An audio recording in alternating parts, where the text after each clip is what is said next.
Сәлеметсіздер ме оқушылар, 5-ші сынып қазақ әдебиеті сабағы. Бөлім атауы адамгершілік асыл қасиет. Сабақтың тақырыбы Бердібек Соқпақбаев «Менің атым Қожа» повесінен үзінді Сайбек қарттың әңгімесі.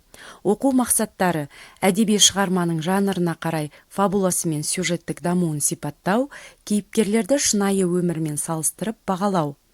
Сабақтың мақсаты шығарманың фабуласын біледі, шығарманың сюжеттік дамуын сипаттай алады, кейіпкерлерді шынайы өмірмен салыстырып бағалай алады.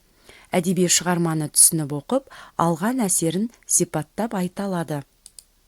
Бағалау критерийлері: шығарманың фабуласын біледі, шығарманы құрылысына қарай талдайды, шығарманың сюжеттік дамуын сипаттайды, кейіпкерлерді шынайы өмірмен салыстырып бағалайды, әдеби шығарманы түсініп оқып, алған әсерін сипаттап айтады. Ендеше оқушылар, бұл кім ойынын ойнайық. Берілген үзінділерді оқи отырып, кейіпкерлердің сөзін сәйкестендіріңіздер. Дескриптор өткен тақырыптарды қайталап еске түсіреді, берілген үзіндіні оқып, кейіпкердің сөзімен сәйкестендіреді. Балалар, сюжет дегеніміз өзара жалғасқан оқиғалар тізбегі, бір тұтас желісі. Сюжеттің жүйелі тұтастығы да жекелген сәттері де, яғни бастамасы, дамуы, шиеленісуі, шарықтау шегіне жетуі, шешімі немесе аяқталуы болады. Фабула дегеніміз көркем шығармада суреттелген оқиғаны рет-ретімен жүйелеу, мазмұндау, әңгімелеу. Ендеше оқушылар, мына бір бейне жазбаға назар аударамыз. Сәлеметсіз бе? Сәлеметсіз бе? Қайсың, ей? Мен ата. Сен атамысың? Жоқ, атам мен. Мен білсем, сен қожасың. Маған қонаққа келдің бе? Жарайсың. Жақынырақ отыр, шай ішейік. Рахмет. Педсоветке келдім. Онда не шаруаң бар еді? Қараймыз дейді.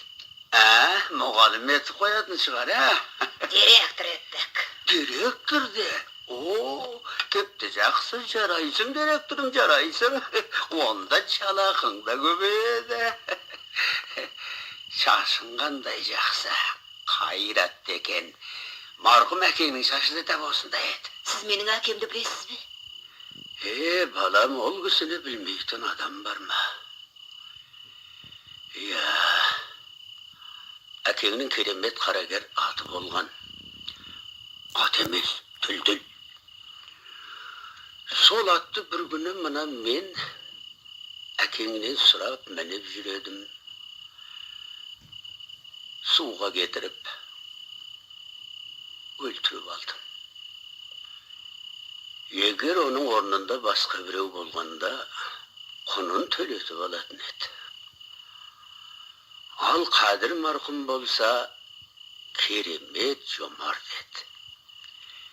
Сондағы бар айтқаны, әдейі өлтірген жоқсыз ғой. Ажалға амал бар ма деді де қойды. Міне, сенің әкең осындай бір ақ көңіл жақсы кісі еді. Оқушылар, сіздер Сайбек қарттың Қожаға айтқан әңгімесін, яғни Сайбек қарт пен Қожаның арасындағы диалогты тыңдадыңыздар. Бұл жердегі Сайбек қарт мектеп күзетшісі екен. Ол Қожаның әкесі Қадырдың досы, әкесі туралы көп білетін, әрі Қожаға ақыл айтқан кісі екен. Ендеше оқушылар, ары қарай сабағымызды жалғастырамыз, тапсырмалар орындаймыз. Оқиғалар тізбегі ойыны, бұл тапсырмада шатасқан оқиғаларды рет-ретімен орналастырып жазыңыздар. Ауыл көрінісі, педсоветке келе жатқан Қожа мен анасы, мектеп директоры Ахметовтың бейнесі, Сайбек қарттың әңгімесі, Қадыров педсоветте. Келесі тапсырма.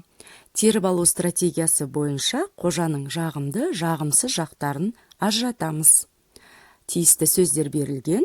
Дескриптор Қожаның жағымды және жағымсыз жақтарын ажыратады. Бүгінгі сабағымызды қорытындылай келе, сіздер шығарманың жанрына қарай фабуласын түсіндіңіздер, Шығармадағы оқиғаларды рет-ретімен тауып орналастырдыңыздар. Тақырып бойынша оқиғаның сюжеттік дамуын сипаттай алдыңыздар. Өз көзқарастарыңызды білдіріп, шығармадан дәлел келтіріп, ойларыңызды қорытындыладыңыздар.